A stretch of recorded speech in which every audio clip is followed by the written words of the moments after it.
प्रश्न पहला, 8वीं से 10वीं शताब्दी तक राजस्थान में किस वंश का वर्चस्व रहा? तो प्रतिहार वंश का रहा। 8वीं से 10वीं शताब्दी तक राजस्थान में प्रतिहार वंश शक्तिशाली रहा। इस वंश का शासन राजस्थान में ही नहीं वरन पूरे उत्तरी भारत में फैला हुआ था।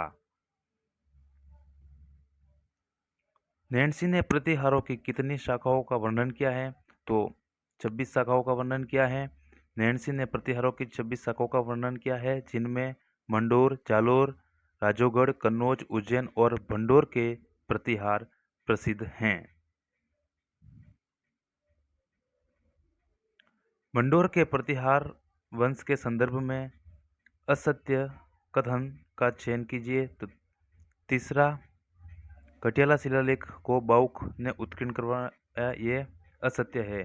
जबकि पहला, मंडोर के प्रतिहार वंश की वंशावली हरिश्चंद्र के तीसरे पुत्र रजिल ने से शुरू होती हैं। दूसरा, नागभट्ट प्रथम इसकी राजधानी मंडोर से मिड़ता ले गया। और चौथा, शिलुख कुक्कुक जैसे प्रतापी शासकों का संबंध इसी शाखा से। तो ये पहला, दूसरा, चौथा राइट है और तीसरा असत्य कथन हो जाएगा। तो इसकी व्याख्या, मंडोर के प्रतिहार वंश की वंशावली हरिश्चंद्र के तीसरे पुत्र रजिल से शुरू होती है। नागभट्ट प्रथम इसकी राजधानी को मंडोर से हटाकर मेड़ता ले गया। मंडोर के प्रतिहारों में सिलुक, बाउक और ककुक प्रसिद्ध शासक हुए। ये मंडोर के प्रतिहारों में ककुक ने ही घटियाले शिलालेख उत्कीर्ण करवाया। प्रश्न चौथा, आदिवराह की उपाधि किस राजपूत शासक ने धारण की? वह है मिहिर भोज। मिहिर भोज ने आदिवराह की उपाधि धारण की थी। भोज, जो इतिहास में मिहिर भोज के नाम से विख्यात है, उसने आदिवराह की उपाधि धारण की। प्रश्न नंबर 5वां, निम्न में से असत्य कथन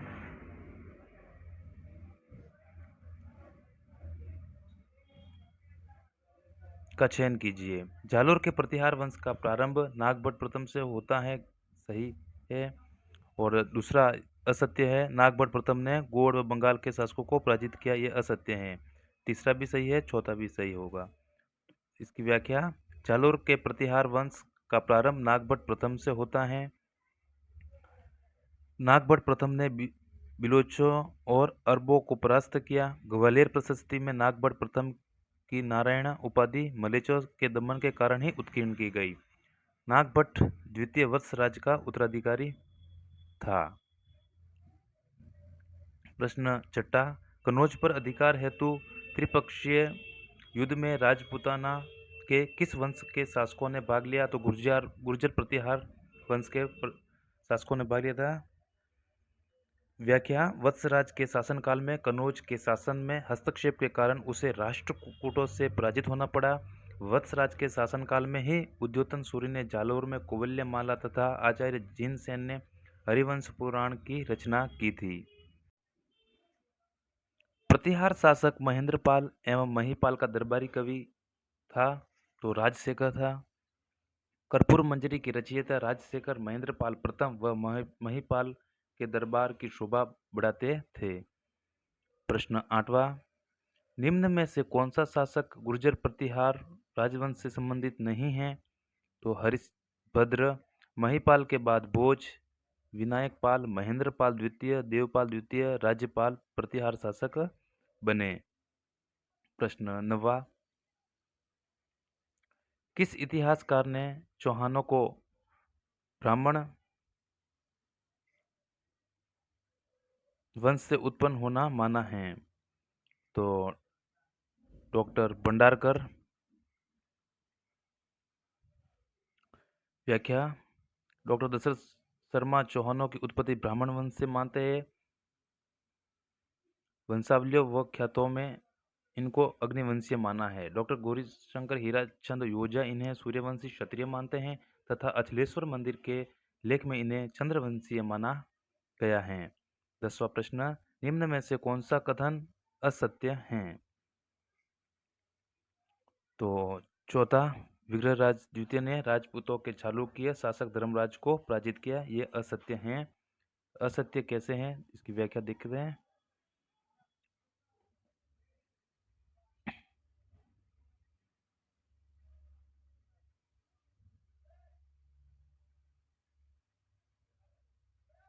चौहानों का मूल स्थान झील सपादलक्ष झील के आसपास का भूभाग माना जाता है। इसकी राजधानी अहिच्छत्रपुर नागौर थी। बिजोलिया शिलालेख के अनुसार सांबर झील का प्रवर्तक वासुदेव चौहान का आदि पुरुष था।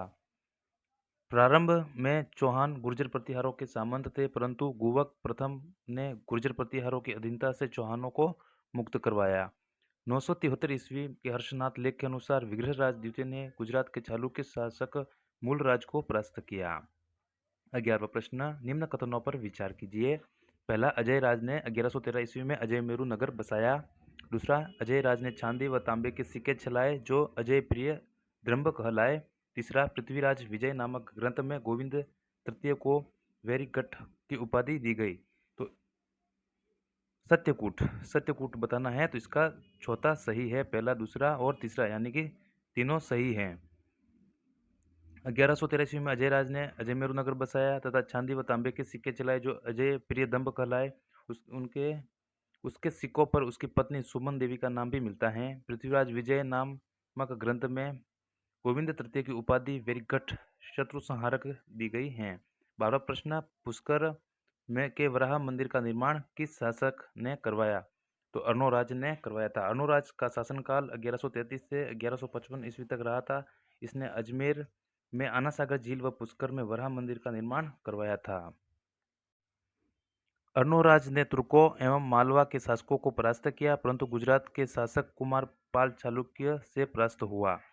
देवबोध तथा धर्मघोष उसके समय के प्रकांड विद्वान थे। उसके पुत्र जगदेव ने 1155 ईस्वी में इसकी हत्या कर दी। अर्णोराज के पश्चात जगदेव गद्दी पर बैठा। 13वां, निम्न में से कौन सा कथन असत्य है? विग्रहराज चतुर्थ दिल्ली पर अधिकार करने वाला पहला चौहान शासक था। जयनक भट्ट ने इन्हें कवि बांधव की उपाधि दी। इनके दरबारी सोमदेव ने ललित विग्रह राज नाटक की रचना की। विग्रहराज द्वितीय ने बिसलपुर झील का निर्माण करवाया। तो असत्य है चौथा। व्याख्या देखते हैं। विग्रहराज ने तोमरों को पराजित कर दिल्ली पर अधिकार किया। यह दिल्ली पर अधिकार करने वाला पहला चौहान शासक था। दिल्ली पर अधिकार करने वाला पहला चौहान शासक विग्रहराज। जयनक भट्ट ने विग्रहराज चतुर्थ को कवि बांधव की उपाधि दी। विग्रहराज चतुर्थ के दरबारी विद्वान सोमदेव ने ललित विग्रहराज नाटक की रचना की। विग्रहराज चतुर्थ ने बिसलपुर बसाकर वहां बिसलपुर झील का निर्माण भी करवाया। 14वां प्रश्न, वह उन हिंदू शासकों में से एक व्यक्ति था जो कालिदास और भवभूति की होड़ कर सकता था। किलहोर्न का यह कथन किस शासक के बारे में है? तो विग्रहराज चतुर्थ के बारे में है। किलहोर्न ने विग्रहराज चतुर्थ की प्रशंसा करते हुए स्वीकार किया है कि वह उन हिंदू शासकों में से एक व्यक्ति था जो कालिदास और भवभूति की होड़ कर सकता था।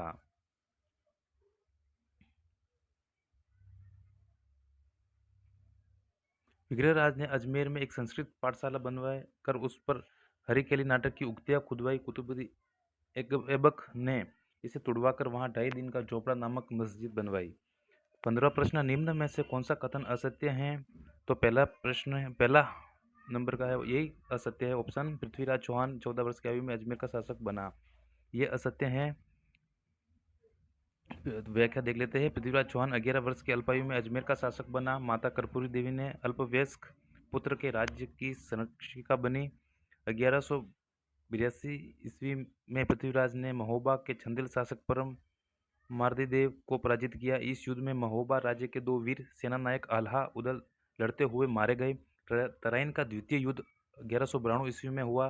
तराइन के द्वितीय युद्ध में पृथ्वीराज चौहान मोहम्मद गोरी से पराजित हुआ। इस युद्ध के बाद भारत में तुर्की शासन की नींव पड़ी। पृथ्वीराज चौहान ने दलपोंगल की उपाधि धारण की। 16वां प्रश्न, निम्न कथनों पर विचार कीजिए। तराइन के प्रथम युद्ध में पृथ्वीराज चौहान की विजय हुई थी। पृथ्वीराज का विवाह कन्नौज के शासक की पुत्री संयोगिता से हुआ। पृथ्वीराज चौहान के दरबार में जयनक, पृथ्वी भट्ट तथा चंद्रवदय जैसे विद्वान थे। तो सत्यकूट है 1, 2, 3 यानी कि चारों सत्य हैं।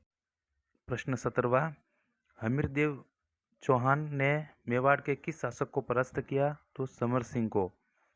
हमीर चौहान रणथंभौर का शासक ने भीमरस धारा, मेवाड़, आबू, वर्धनपुर, काठियावाड़, पुष्कर, चंपा, त्रिभुवनगिरी आदि राज्यों को परास्त किया। इस समय भीमरस का शासक अर्जुन व मेवाड़ का शासक समर सिंह था। हमीर ने 17 युद्ध किए जिनमें 16 में वह विजयी रहा था। 18वां प्रश्न, निम्न कथनों पर विचार कीजिए। 1291 ईस्वी में जलालुद्दीन खिलजी द्वारा जाइन दुर्ग पर अधिकार कर लिया गया। जलालुद्दीन खिलजी द्वारा 1292 ईस्वी में रणथंबोर दुर्ग पर अधिकार कर लिया। रणथंबोर के चौहान वंश का संस्थापक गोविंदराज था। तो सत्यकूट तीनों सही है। 1291 में जलालुद्दीन खिलजी ने जैन के दुर्ग को जीत लिया। जैन का दुर्ग रणथंबोर के दुर्ग की कुंजी कहलाता था।